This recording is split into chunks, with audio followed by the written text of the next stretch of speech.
Ang gwapo-gwapo talaga ni PBBM. Ang tikas-tikas. Ang bait pa. Grabe. At ang galing ng pinili niyang Chief PNP. At tignan ninyo, ang mga project niya. Mahal na mahal niya talaga ang mga magsasaka. Kaya naman, binigyan niya ng mga kagamitang pansaka para gumaangahan ang kanilang pamumuhay.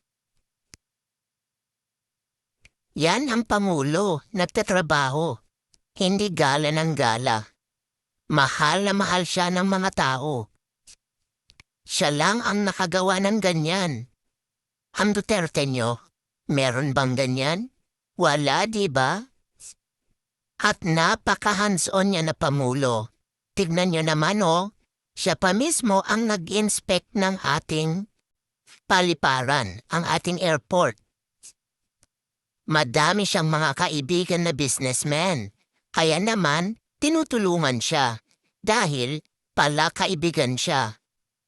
Hindi gaya ni Duterte nyo na persona non grata siya sa ibang bansa. Ang ating Pangulo, kaibigan ng lahat, kayo lang yung nangahaway sa kanya. Binisita niya ang OFW lounge. Grabe Hay nako, sana ma-extend ang termino mo, Pangulo, hanggang 20 years. Hindi ako magsasawang suportahan ka. At nandyan sa tabi niya, nandyan sa likod niya, ang First Lady natin, si Lisa Marcos. Kaya kinaiinggitan ng mga Duterte si PBBM dahil ang dami niyang mga kaibigan. Napakatalino ang taong to.